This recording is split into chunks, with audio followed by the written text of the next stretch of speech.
So let me just go ahead and give some background, and then we'll talk about some of the reality, and then we'll talk about some case studies and questions in between that. And let me be very clear. You'll notice that I'm sitting actually in my office. This is not a backdrop. This is my office. This is the color behind me. And no, actually, it's not because I'm at the University of South Carolina. It's the color that I happen to have back there. The reason I'm doing this is because I really want to hear from you. I'm not doing a PowerPoint. What I am is your captive archaeologist for the next hour. I'm going to give you some background I think you need to have. And then I'm going to ask you questions. And this is your opportunity to ask real questions. Now, having said that, let's be very clear. I'm an archaeologist. I am not a real estate agent. And I'm not an attorney. And I'm not a prosecutor. And I'm not a solicitor. So some things you may ask me, I'll simply have to be able to tell you that, you know, if it's something to deal specifically with real estate with a form or whatever else, I'll be turning it over to Byron King. If it's something that is outside of my area of expertise, I'll tell you up front, it's outside of my area of expertise, okay? So as long as we're clear on that, we should be fun. And seriously, I do want this to make us more fun than not, because there's nothing worse than, you know, an hour of drudge. So, yeah, I'm the state archaeologist. Every state has a state archaeologist, singular, one. So there are 50 of us. Then you have territorial archaeologists like on Guam and Puerto Rico and other places of that nature. And we are tasked with a couple different things. One of the things we're normally tasked with is to make sure that the archaeology in our state meets certain standards, which is to say that we work with other archaeologists, allied professionals like historic preservationists, cultural resource management people, and others to make sure that the information they're getting from archaeology is just as accurate and as good as it possibly can be, which isn't always easy given the time span that, you know, people have been living on this earth, much less here in the United States, or for that matter, South Carolina. We have at least 18 to 25,000 years of continued existence in South Carolina. It's been a great place to live. Still a great place to live. What a shock, okay? So we try to do that. The way that we do that is that we have state site files, which are archaeological sites that have been recorded by professionals, avocationalists in some cases, other individuals, historians have been involved, you know, other groups, genealogists not infrequently, and they bring us the information. We vet it as carefully as we possibly can, recognizing that it's not always possible to vet things 100%. And a site file number is produced for it. It's usually a trinomial 38 because South Carolina is the 38th state, and then an alpha, which is the statement of the county it came from, and then the actual number of the site within that county, okay? And a document is produced, photos are attached to that document, additional field work may be attached to that document, artifacts are linked to that document, and it's all put in our state site files. The artifacts go to our state curation facility, okay? We're not a museum, which is to say that we don't have exhibits for you to come in and wander through.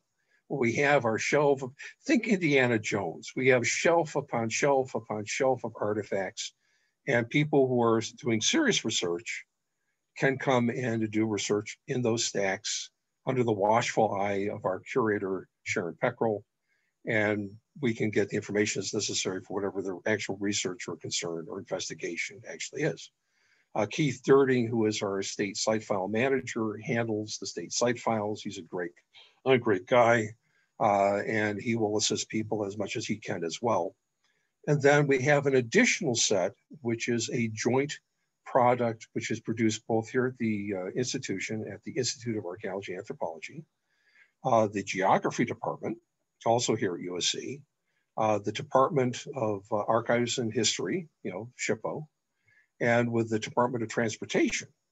And that's ArcSites, which is a GIS program, which allows us to take our archaeological materials, our files, our locations, everything else, and make GIS layers, which you can then go to if you are a subscriber and if you have been vetted for access, because some of the places obviously are quite sensitive. and get the information you need directly online from there. Now, is it at the same depth as coming to the Institute and going into the stacks with Keith or Sharon? No, but it's a good place to start.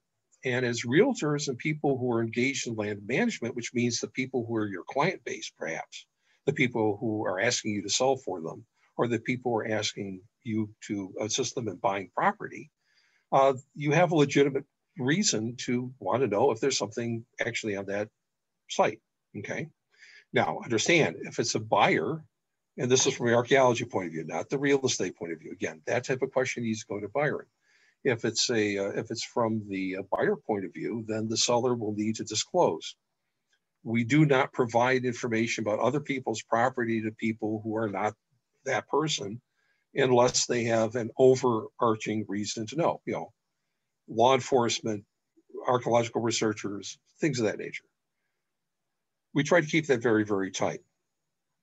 We have over 36,000 archaeological sites in South Carolina, which sounds like a lot. It's not. Remember, we're talking somewhere between 18 to 25,000 years of people living in South Carolina. So in terms of archaeological sites, that's a couple per year? There are more people here than that. So there's a tremendous amount of sites out there that have yet to be discovered and or have yet to be disclosed to us so they can be put in the site files. What that also means is that the vast majority of archaeological sites of no matter what importance, small, a site here with 3, chips in an arrowhead versus a mound village site that was probably visited by Hernando de Soto. These are all on private property. All of them are on private property, basically, with the exception of things that are on federal reservations and some which are on state-owned properties like the administration department. But the vast majority of our sites are privately owned, which means you're likely to come in contact with a property, if you haven't already, I can't imagine you not having already, come into contact with a property that has an archaeological site on it. It's just going to happen. It's guaranteed. All right. So that's some of the background, okay? And it's a quick and dirty, it's the Cliff Notes version. But you can call me, you can talk to me. I'm always available one way or the other, either by cell phone or in my office, because I'm in the field quite a bit. And I'll be happy to advise you and give you assistance if you call on that side of it. Okay, so let's move that to the side for a second. Good chunk. The next part of it, which we need to be thinking about, is there is a certain amount of tension between people who are trying to preserve the natural landscape, whether that's a cultural landscape and or a natural in terms of biodiversity, whatever else, and people who are engaged in development. Okay, not infrequently people see this as an adversarial situation. Let me assure you that it's not adversarial. Okay, my position is a fair witness position. I am not taking sides as such on things. I am nonpartisan. I do not work for one political party or another.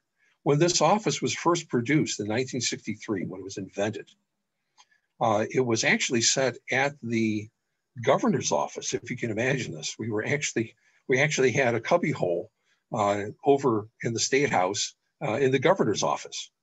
That rapidly, within like a year, became very clear that was not a good idea. So they moved us here to the university, and therefore we are a state agency side, which is me. And then we have other people who are the education, higher education side, which are some of our researchers and others. So we're through the College of Arts and Sciences. But I am attached by state law to the state. So you have a question, I will give you the best answer possible. I'll give you the best advice possible on how to wend your way through, pretty much regardless of what your actual endpoint wishes to be. Okay, you want to build a house? Great, talk to me. There's a cemetery. Well, don't put the house on top of the cemetery. I think we all watch Poltergeist at least once or twice, and it's probably coming up again because we're about, it's Halloween. So obviously we probably don't want to do that. Some of it's pretty obvious. And the things that are less obvious, I'll give you the best advice I possibly can. All right, so we're nonpartisan and we're available to everybody, which means that the people who do have serious concerns about the next Walmart going in or whatever else is out there, they will be in contact with me as well, asking me for information. I'll provide it to them as well as to things that can be discussed or thought about, possible solutions. All right. So we're not adversarial. All right. So there is often a thought that having archaeological sites on property actually lessens the value of property. That's not true, by the way. It does limit necessarily the type of buyer who might be involved in the property. But I can tell you, having been in this position for 31 years here in South Carolina, that I have watched a number of people specifically buy properties because it had historic cemetery on it, because it had a historic African-American, enslaved African-American site on it, because it had a Native American whatever on it. There are people out there who really do see this as value added, okay? It does not have to be viewed as a negative, okay? People who have cemeteries on their property, and let's face it, there are a lot of cemeteries in South Carolina. Again, think of the time death, people had to be buried someplace. But South Carolina is fairly unique for a lot of the United States in that we still have people being buried on property, not necessarily in cemeteries themselves. They're buried on the side of the house. In fact, just a year ago, I had a person call up my office. I referred them to DHEC and a few other people for greater information. But they wanted to be buried underneath a magnolia tree that had been planted there, 6 generations back on the side garden of their house. And in point of fact, that was legal. And they were indeed buried where they wanted to be buried. Now, that obviously means the next person, if it ever leaves the family, which in their case, I don't think it will, but if that property ever left the family, there'd be some questions about, where are people buried on the property? So that's out there, okay? Now, there just came a thing from Michael saying, if you have a question, ask it. Because if you don't, I'm going to talk forever. So if you do have a question, again, I am your captive archaeologist. You can ask me practically anything, as long as it has to do with archaeology. I don't want to hear about the election. If you want to talk about the archaeology, I'll be happy to talk to you about that. All right. Having said that about cemeteries, and cemeteries are one of the big things that realtors do tend to call me about. They call me about other things as well. But I have to say, over the 30 plus years I've been here, the vast majority of people who call me do call about specifically burial issues. What do we do with this? The buyer is concerned about that. The seller is trying to figure out how to protect whatever else is out there. All right. And those are legitimate questions.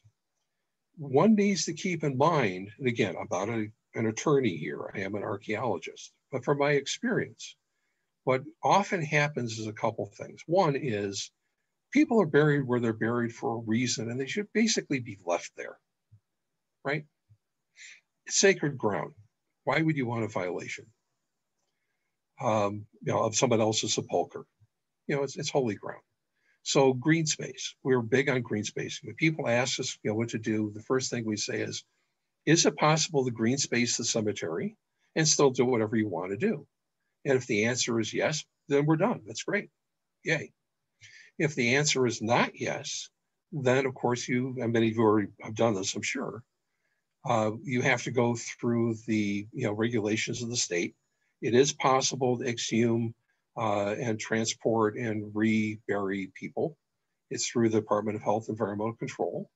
It requires a couple of steps. You have to hire the appropriate staff to do the work. And I encourage archaeologists, not simply because I am one, but because I've seen what happens when people who are not archaeologists are hired to remove human remains. They tend to collect most of the human remains, but they tend to leave things behind because they're not doing the work to actually get there the same way. There's no intent here. They're doing the best that they can, but things get left behind. A classic happened about 10 years ago in Monk's Corner when I was called in because they thought they had a serial killer on the loose because they were finding people parts all over a field. And what it had been was a person who was removing graves to another location, and they were using a backhoe. So they were scooping up pieces parts and leaving pieces parts behind, some of which fell out of the scoop onto the surface of the ground. And that was a little disconcerting, right? But if you go through it and you hire the proper people, which does include a funeral director, you have to have the 30 days notice, you have to have the public hearing, and you need to make a good faith effort to have the people who are the descendants come out and talk to you. And the descendants will come out and talk to you. Trust me, they will. There are people in South Carolina who own land back to George II, and they have tons of people who are related to them. We had one project in Newberry County that we worked on, and 1,500 relatives showed up. 1,500 showed up to deal with it at the end. Okay, does that make it impossible? No, it just makes it one of those things you have to cover. All right, let me hold that one for a second. A couple of questions have come in. Let me pull them up if I could on the chat for a second, and or is it? Let me see. We've got 8 things in chat. Okay. We've got a couple in chat, Jonathan. Yeah. So we've got one that we've got like 6 questions here just to get up. So if a coin is found on a property and it is very old, the property has been sold and the coin is still in the owner's possession, what is the ownership of that coin? It owns the person. Let me put it differently. You have a house and you put in your favorite azalea bush. And you take the azalea bush with you to your next place after you sold the house. The azalea bush belongs to you. If you are a landowner, the materials on the land, unless there's an easement, which has already been put in place, with one of the land trusts or, some other group, Nature Conservancy, then the artifacts and materials that are found on the property belong to the landowner.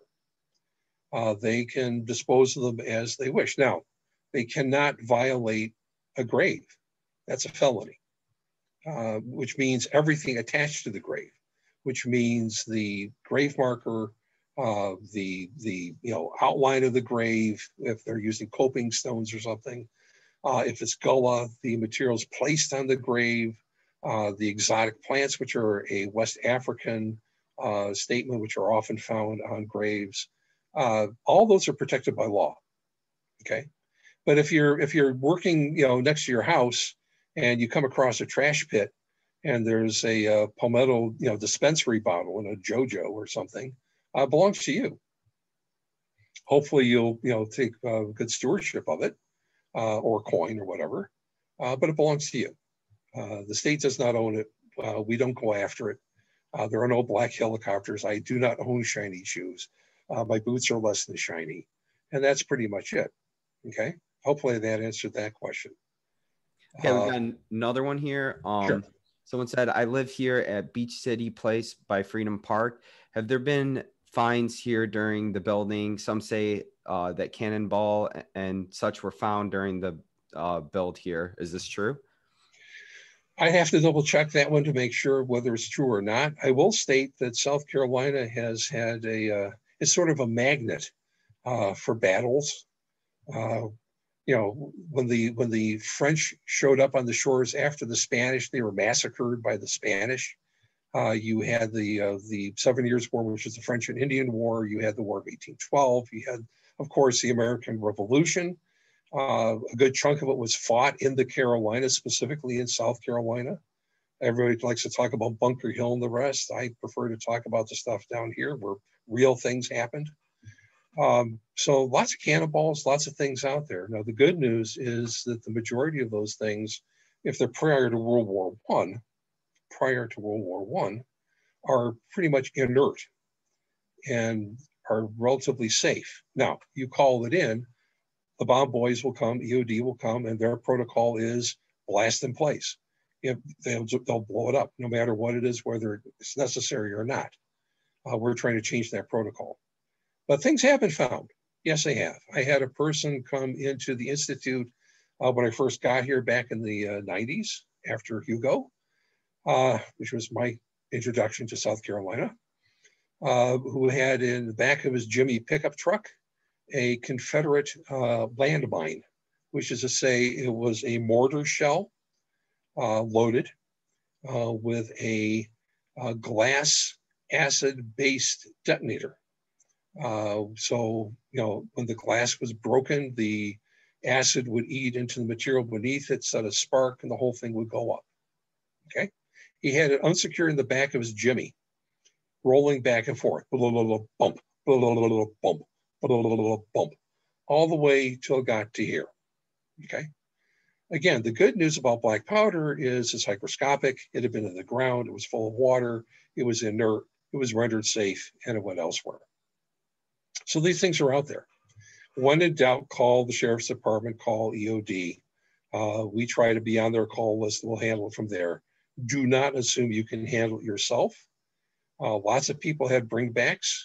I found an anti-tank shell here on the campus that was brought in by a person after World War II, thought it'd make a great doorstop. Yeah. When they did the work on I-77 going up to Charlotte, that went through the original World War I Camp Jackson, before it became Fort Jackson, Camp Jackson hand grenade range. So we had people picking up hand grenades from the excavation and by the bushel load and bringing them in and saying, what do you think about these? I'm saying, well, that's a Mark I fragmentation pineapple. Could you please remove it from my desk? Okay, very straightforward. Some of them were training sets. Some of them were live, real grenades. They were not the simple ones that go pop and you go, good, you threw it. You're a good person. Get back in line. So yeah, they're out there. Could it possibly be some from that park? Sure. I'll have to double check. In general, be aware, live ammunitions, explosive remnants of war are out there in our environment. Gas canisters, mustard gas canisters have been removed from developments through the area. There's always Camp Croft in the upstate. There's Camp Jackson and its environs down here. There's Shaw and the aerial battlefields, where they throw things down from various planes. And of course, they have the stuff in the low country. So yeah, you got to pay attention to that. And as realtors, you should be aware of that as well. Yeah, sure. Didn't answer your question directly. I'm sorry. I'll take a look at it. But that's some background you should know. Was there another question, Michael? Yeah, we got a couple more. Someone says they've been advised that if human remains are discovered, that you should always contact a county coroner first, and that they have the authority to allow these to be dated, identified for archaeology reasons. Can you please verify that? Yeah, whenever you find human remains, regardless of the age, it needs to be determined that they're not a modern homicide or something of that nature. So yes, calling the coroner's office is always a good idea. The county coroners in South Carolina actually have gone through additional training on this issue because coroners in the state are elected, and some of them have backgrounds and some of them have other backgrounds, field director, whatever, but not necessarily in the direct medical, legal, and the rest. But yes, when in doubt, call the coroner's office. If it's more recent, if I can use that term, call the local sheriff or the police department or the coroner's department. Yeah, but if they're dry bones, call the coroner. Sure. Not infrequently during holiday season, which is coming up. Christmas is coming up. Things like that. Thanksgiving. People go hunting. People go for a walk. To see what passes for a tumble of changes here in the state, and they find people who died by misadventure out in the field. Sure, call the coroner's office. You bet. We're on call to them as well. Again, we're seconded too. A couple of my former students are actually deputy coroners in a couple places. Here in Richland County, for instance, Dr. Bill Stevens is a deputy coroner. Tremendous background, a lot of different places. So yes, absolutely. Call the coroner's office. Yep. Another question? Yep. Let's see. Can you explain the SC finders, keepers laws, and regulations? Well, there is no finder keepers law. Let's start with the basics. There is no piece of property in South Carolina that's not owned by somebody. which means the things that are on that property are owned by the person who owns the property, not the person who trespasses, legally or not, trespasses the property, goes, ooh, that's pretty, picks it up and sticks it in their pocket. It's that simple, okay? Now, having said that, nobody's going after a Boy Scout or a Girl Scout or somebody else who, happens to wander on a place and sees the proverbial arrowhead, most of which were not arrowheads. They were knives and or spear points, but arrowhead, and picks up and says, wow, look what I found. That's really cool. Yeah, it is really cool. You come in with a metal detector, you come in with a shovel, you come in with a backhoe, you come in with something else to mine an area or to look in an area on property that does not belong to you without the permission of the person to whom it does indeed belong. That's referenced as theft. And in point of fact, the South Carolina legislature saw fit back in 2010 to attach to the trespass law that it is indeed theft. It's a 3 strikes law. So the first time it happens, it is a misdemeanor, but it's a significant misdemeanor, and it is a forfeiture misdemeanor, okay? Which means to say, you come in with your pickup truck, law enforcement owns your pickup truck. All right. You get taken to the magistrate the first time, and you're adjudicated by the magistrate. I'm not an attorney. I'm not doing adjudication. I'm not the prosecutor. I don't do that. But that's how the law is set. And if they find you guilty, they fine you, and whatever they decide to do, they do. And then for the next 10 years, no matter where you are in the state, if you do it again and are brought before the magistrate, it is a ramp up. So the second time, it's a much more significant ding in terms of fine and potential time in jail and forfeiture. The third time, it's penitentiary. It's a felony. And that's a much more serious situation in terms of livelihoods, being able to be hired for a job, get an education, all the rest of it. So it's a 3 strikes law. Now, why do we have it? Well, because it's a multi-billion-dollar industry to go on other people's property, loot and sell. The vast majority of people who are metal detectors are not doing that. They're out there for the fresh air. They're out there for the fun. Who knows, maybe they'll find a Rolex. They're decent human beings. They're not trying to do that. The problem is that there are significant numbers of people who are not good people, who are doing it and make it very difficult for everybody else. Let me be very clear. I own a metal detector. I use it in my forensic work. I used it last week to find a pistol that had gone missing for 4.5 years in a homicide. And we found it. Yay. Okay. I have used people who are avocational metal detectorists as part of our projects on sites, specifically to help us, determine where house structures were. The nails fall out of the wood goes away. The nails, not infrequently, end up outlining the house. So you go through, and with a good person who knows how to read their metal detector, it's not that easy. It does take skill. And they mark in the outlines, and next thing you know, you've got a house and an outbuilding and who knows what else. It's all very good. That's great stuff. But people do not have the right to go onto someone else's property and take things. It's like people going onto someone else's property and cutting their trees. They don't own those trees. And that happens a lot in South Carolina. My neighbor has a Porsche. I run a Volkswagen, by the way. But I have a neighbor who actually has a really nice Carrera Porsche. Cool. I can't go on his property, hotwire his car, and drive it away. It's not mine. And it's that simple. There is no finder keeper law in South Carolina. It doesn't exist. Now, what does exist is that the state, the landowner in the state, owns what's on their property. You go to the farmhouse or wherever else it is, and you knock on the door and you introduce yourself, you explain what you're doing. You say you'd like to go look across the property, and they give you explicit permission. Get it in writing, protect yourself. Explicit permission, have at it, okay? I won't be particularly happy when people give away things that I think are important for understanding the history of the state, but I'm not that landowner. That's their decision. That's their right. It's why we fought the American Revolution in a good chunk. was to, have our own representation, own our own property, and not a crown, someone else who makes decisions for you. So you get to do it. Now, the reason I say explicit is because verbal can go crosswise. You do find something that's important, and you have a verbal explanation from the owner as to what you can do or not do.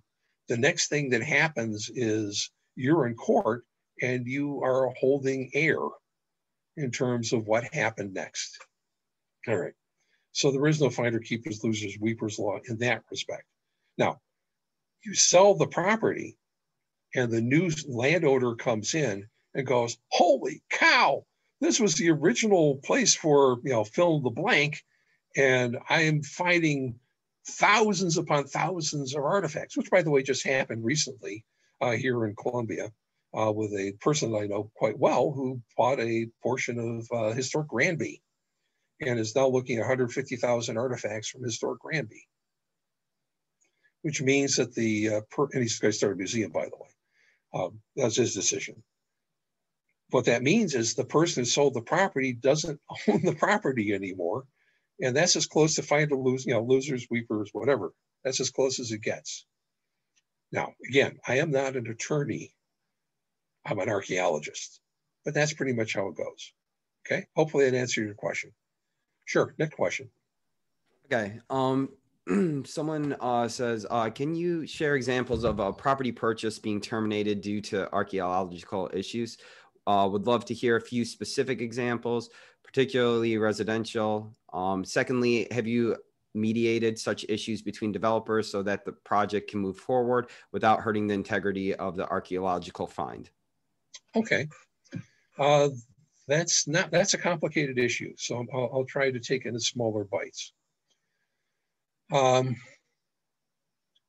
There have been issues where archaeology has modified what's going in an area.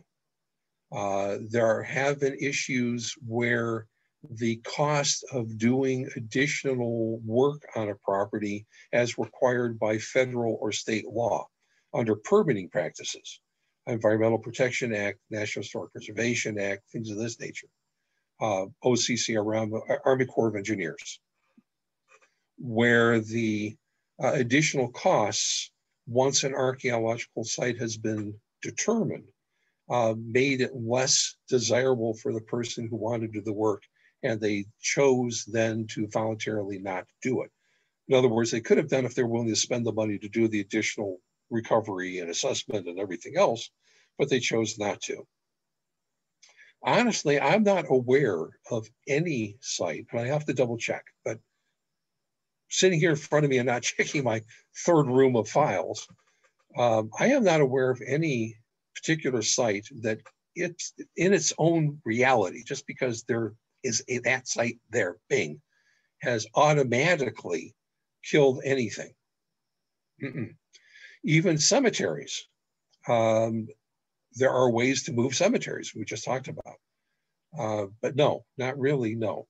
Now, there have been instances, you can go to the Charleston Post and Courier, for instance, where a archaeological site and a development ends up being on the front page above the fold, and the public relations are significantly negative. That again, the people who are involved in it go, I don't want to deal with this anymore, and they don't. So that's not uncommon. Now, in terms of mitigation, yeah, frequently. People will call up and say, well, we've got this situation. What are some suggestions for us to think about? I don't tell people what to do. It is not my job to tell a developer, this is what you have to do. I will brainstorm with anybody and say, well, if this is an issue, have you considered the following things? Where are you going on this? What's your bottom line? What's your end point? So green spacing has dealt with it, turned into a park. And that's been good for things like archaeological sites, cemeteries, other things of that nature. That works. We had a situation with a development in the upstate where the Catawba were involved. So it was Catawba Historic Preservation people, the State Historic Preservation Office, myself, some other people, a cultural resource management firm, and then the developer sitting down, going over a very sensitive bit of property tied into not only the prehistory of the state, but tying into historic villages, Revolutionary War, all sorts of things. And they did indeed come to a solution, which was by consent of everybody involved. So yeah, that does happen, sure. And it takes time, and it takes effort, and it takes will, and it takes focus. And it also takes, a good faith effort. If you go in with the expectation of knocking things down with a hammer like they're a nail, it doesn't go well, especially in this state. People are much friendlier if you're friendly. So the first part of the answer is no. The second part of the answer is absolutely and not infrequently. Hopefully that was clear. If not, ask it again. I'll try to give you a different answer. Okay, we got another one here. They say, I have a buyer interested in a property in Charleston. Legal descriptions as part of a burial ground. Some say that the entire property is a burial ground. Mm-hmm. Ground study says maybe 6 graves. What happens if the house has been built on a cemetery? How can I find records of said cemetery? Attorney says they can't issue title insurance until they know for sure where the graves are. Buyer still interested, but not willing to fork hundreds of thousands of dollars without a title policy. Yeah, okay. Charleston is a classic. Beaufort's a classic. Any of the places in South Carolina that have serious time depth are classics for this. So there are a couple things you're dealing with. My experience, 31 years of experience in the state, is you find 3 marked burials, multiply them by 10. You think you got 3, you got 30. We were doing work underneath what ended up being the Citadel's Johnson Haygood Stadium. We had a couple burials. We ended up with 600 unmarked. And then we discovered that the additional burial grounds, which were not actually the same burial grounds, but other people's burial grounds, were next door and partially under the school. And then extending all the way to the Medical University of South Carolina Antonio Waring Library. Okay. None of those were marked. So how do you find them? There is no easy answer to that. You're not going to find a place that has them all documented. Simply not going to happen. And not infrequently, what you may end up with is a statement that they've been moved and where they have not been. There was a real scam going on in several places, not just South Carolina, where people would move the headstones, leaving the burials in place. So you end up with 2 different places being referenced as the place the person is buried. Okay. And that's what happened for part of the Johnson Haygood Stadium. It's one of the things that got us on top of that one. It was, we thought it was in Magnolia where the headstones were. And the people were actually buried not only in the end zone, but actually buried underneath what had been the VIP room, which actually made it interesting for excavation because we had air conditioning and a running toilet, but the people were underneath the floor. Now, mind you, the Citadel had not a clue that any of this had ever happened because that happened before the Citadel moved to that location and they were gifted the property. So back to your question, what can you do? Well, you do as much research as you possibly can. And then you hire a firm which is actually trained specifically in determining where burials are, which is not your standard engineering firm that owns a ground penetrating radar, because they are not trained on historic burials. Can they find a cement vault in a modern, memorial park? Yeah, sure they can. Can they find a person in a winding sheet without a coffin in a wet zone under sand? No. And what you do not want to do is end up having somebody building there and then have a pop up. And that has happened so frequently, which is probably why you have a title company saying, we're not going to insure this until you can demonstrate where the things are. I have poster children, which I call the remarkable shrinking cemetery, all up and down that coast, where people, buy family land from what have been plantations. There is a known cemetery on it, and the cemetery starts losing its character. It goes from being 5 acres to 3 acres to 2 acres to 1 acre to a center portion on a 5-acre plot so that the building zone can be built around it and all the houses and the marina put up. Okay? That actually happened back in the 1990s. And then the unfortunate thing happens is that the landowner goes out there and decides to plant something in their garden and goes, holy cow, a half a foot to a foot under the ground, I'm hitting coffins. Not a happy camper. And then you get into litigation. And what's worse is the people who are living in those areas are still living in those areas. So those are their ancestors. I had one individual on the property who had one of the locals sitting on his front porch drinking tea. I mean, this is South Carolina. Gotta love it. Drinking tea. And he's saying, yeah, I'm concerned about my property. I think the cemetery is bigger. And the woman said, yes, my auntie's underneath us. And she was buried there in 1960. Okay. So you need to hire people who are specifically trained. Ask for references. You know, always ask for references. Make sure that they actually have a resume that states their training in terms of burials, not simply that they got trained on running somebody's $30,000 piece of equipment, okay? Because they will miss things. And then your client or whoever is doing it is going to be left holding the bag. And it's not going to be a pretty sight. So you want to hire people who are specifically trained with those techniques in mind. And it doesn't have to be ground penetrating radar. There are other techniques involved that can be used. Earth resistivity, gradiometer, and actually one of the ones that often works, especially on more recent materials, is a probe, tile probe. You know, fiberglass T with a metal tip so you don't light up if you hit an underground cable. You know, that's a bad choice. And you work through and determine where all the soft spots are and see if they're in lines. See the orientation, see if they're oblongs versus shrubs or anthills. So all that can be done. $100,000, yeah, not so much. Usually for ground penetrating radar, roughly it's $1,300 a day.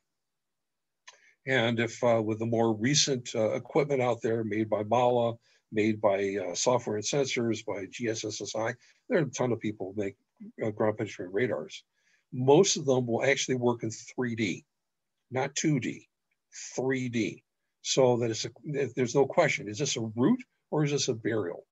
From the top down in time slices, you can take an immediate look and go, oh, that's a burial, and move on and actually know what you're looking at. So yeah, it's a toughie. Do all the research you can, because sometimes that works. Not infrequently it doesn't. And assume you have a lot more people buried there than you think. Because that's the case. It's sort of like Field of Dreams. You bury somebody, other people will come. Clemson just had that circumstance. They thought they had a couple people off of Woodland Cemetery. I was up there working with the folks up there on that project, on that issue. 215 people later. 215 people later. Okay? So, did they answer your question? If not, hey, give me a call. Michael? Okay, we got some more here. What steps should an agent recommend that a property owner take to determine if their property has any artifacts? Well, the good news is, well, let me put that differently. Whether there's an archaeological site on their property, you have a couple different things you can do. One is contact the local archaeological society. The Archaeological Society of South Carolina, ASSC. They're on Facebook. They have a webpage. They have a couple chapters in a couple different places. They have individuals who are not part of a specific chapter located in other parts of the state. They're a good group. You can give them a call, have a chat, have them come out and take a look. You can call up here. You can call up the Department of Anthropology at USC. You can call up the College of Charleston. You can call up Wofford, you can call up Winthrop, you can call up Furman, you can call up Clemson, you can call up Anderson. All these people have archaeologists in one form or another, or historians who engage in archaeology as part and parcel of their group, with students who'd love to come out and do, say, a survey and see what's on your property for you, okay? Just make sure that whatever you do on that, that everybody understands that it's your property, and that the artifacts and materials from the property do indeed belong to you, and you get to look at them first before people wander off your property with their stuff or your stuff. And then if you want to donate them in your name or whatever to the collection at the university or the local museum or whatever is available, depending on where you're located. Those are always good things to do, sure. Oh, and I first should have mentioned about cemeteries. Cemeteries don't actually pay much in the way of taxes. People who do easements for a cemetery actually can reduce their bill, is my understanding. Again, I'm not a tax attorney either, double check it, but that's what I've been told, and makes sense to me. All right, did I answer your question? And if so, we're good.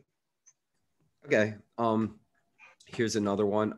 If you have permission to dig from a landowner or a landowner chooses to dig on their own land for archaeological purposes, but the property's mineral rights are owned by someone else, do you get permission from mineral rights owners to dig as well? That is something I've never actually had to deal with in South Carolina. So my colleagues further out west in Colorado and states like that where mining was huge have had to deal with that. I don't really have an immediate answer for that. I have a speculation, which is, yeah, if you're ever in a situation, if you're not sure if something's covered and you need to talk to somebody else, talk to them. If it turns out it's not necessary, then you know. If it turns out it was necessary and you didn't, then you also know. But it's not a good choice. I've never had to deal with that one in South Carolina, so I can't give you a straight answer, but that would be my suggestion for what it's worth. Okay, here's another one.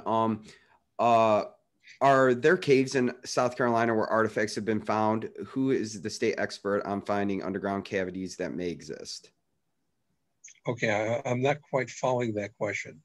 I guess, Can you repeat it? Yeah. Are there caves in South Carolina where artifacts have been found?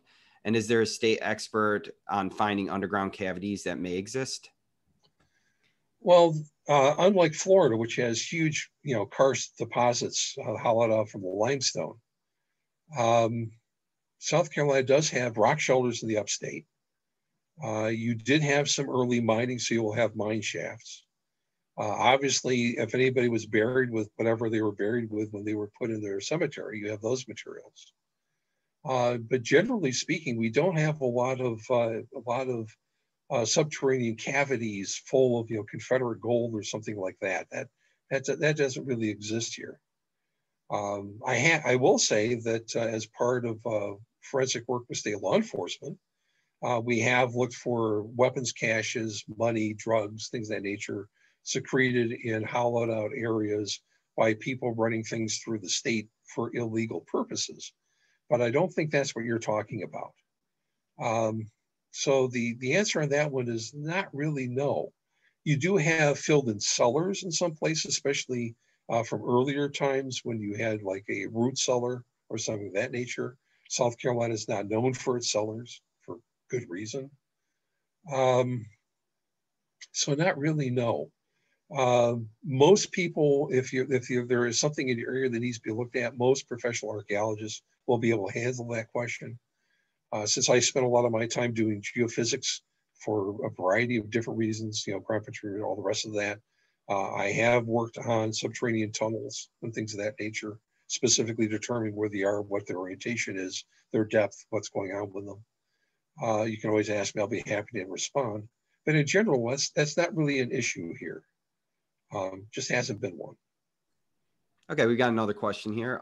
What are the first steps one would take to identify the location of historical sites that may include first settlers' homes, grist mills, Indian trails, camps, and roads that no longer exist? Okay, good question. A couple things you can do. Look through the state's historical documents. Contact Department of Archives and History. Take a look at the state maps. The Mills Atlas, which goes back to the 1820s, is very good for that type of thing. Local historical societies, plat maps may or may not go back far enough and may or may not have the detail you're looking for, but I go look at them. Genealogists are often good sources of information for where historic towns were, which may no longer exist. Specifically if somebody notable was attached to the town, or if one of their family members came from you know, distant ancestor family members came from that town. That's not uncommon. But those are all, you know, that's straight historical research. Talking to farmers on what they found on their property.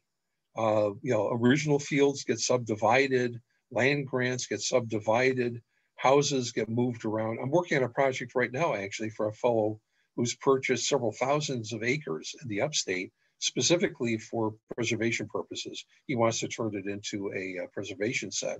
And on that property are several historic little hamlets, farmhouses, steads, and cemeteries, all of which are not visible at this point from the ground structure. And we're going after it with LIDAR, which is laser distancing and ranging, which allows you to look at microtopography. And we'll be doing it with the standard geophysics to make sure that we know exactly what we have in terms of any structure foundations, town layouts, things of that nature. A couple years back, we did that for historic Camden across the street from historic Camden, and came up with all the structures that were there, their trash pits, and actually a redoubt, which was not known to exist in the middle of the whole thing. So yeah, these things are out there, it can be done. Take some effort. Did I answer your question? We have one more question here, but Sure. The person said this may be more of a question for Byron. So I'll let you guys kind of figure out who should answer. But in an effort to preserve our South Carolina history, why don't we have legislation that holds agent and owner accountable to disclose information that may exist about their property that owners or agents may have knowledge that may have historical significance? Byron, do you want to chime in on that? I'll leave it to Byron. Hey, thanks, Dr. Leader. Thanks for doing this presentation. We're getting a lot of questions. We're really interested. And thanks, Mike, for setting it up and sharing. Yeah, this one, you know, realtors are trained and licensed and in selling real estate. They're not historians, they're not archaeologists, they're not surveyors. So there is a seller disclosure. It's form SCR 230 that asks about underground questions, that asks about historic site questions, asks about easements and access issues. The sellers are in the best position to know about those issues. So what I would recommend is always try to get into your listing agreement, the seller is going to fill out a seller disclosure. I know that's designed for residential properties, but for you commercial folks and you land realtors out there, there's nothing preventing you from using the SCR 230 seller disclosure form for the seller of land or commercial to answer those questions. The statute gives you a liability shield that went up to South Carolina Court of Appeals. You have a liability shield. That statute was upheld by the South Carolina Court of Appeals. So I recommend use the seller disclosure form SCR 230 in all your transactions. It covers these issues. And sellers are in the best position to know about these issues, and realtors are not trained or licensed in any of these historical issues or archaeological issues. Okay. All right. Thanks, Byron. I've got another question here. So someone says they found a larger piece of pottery on the bank of the little Selkahatchee River at the back of their property. Who should they contact to determine more information about this? Well, the good news about pottery is most of us can do the identification. You could USC Aiken. You could contact any of the universities that have an archaeologist involved. You can send me a photo. I'll take a look at it. Not infrequently, I get photos of all sorts of things. Actually, Eric Poplin with Brockton Associates and I, before the pandemic, would go to Hilton Head and to the library in Beaufort once a year each, and do what the heck is it? And people would just line up and bring things in, and we tell them what they had. Yeah, this is pottery from this time period. This is Delft. This is glassware from here or whatever. That's a milk bottle from this. Whatever it was, we'd run through and just do the identification. Charleston Museum is very good for that. We're very good for that. Most of the places are actually pretty good for that. If you simply contact them and say, "Can I send you a photo?" And then they'll try to identify it for you. Most people, we're all pretty friendly on that. That's not a problem. But you're going to find a lot of pottery down there. You know, the original highways for the Native American, and for that matter, the colonists and a good chunk of the federal period were indeed the rivers. So, you know, towns, villages, workstations, hunting camps, you name it, all on the banks. People running up and down in flatboats and canoes and everything else, and not infrequently dropping things over the side or other things happening. So yeah, you're going to find a lot of stuff that way. Sure. It's all out there. Again, if it's in the waterways, that belongs to the state. And that's the Underwater Antiquities Act. So I don't collect things from there. And if you're on the bank and it belongs to somebody else, get their permission. You know, it's just civility. It's just how people should behave. But yeah, lots of stuff out there. Sure. Okay, we got a couple more here. Sure. Let me be very clear. I'm not going anywhere. All right, you might be if here you all need day. me, I'll stay on here until the cows come home. It's all good. All right, so one of our members asked, what's the coolest archaeological find that you've found or came upon? That's like asking me which of my kids do I love the most. Thanks. Let me explain something about my background I didn't cover. I've worked on 4 continents. I've worked on the islands of the Western Pacific and other places, you know, the Caribbean.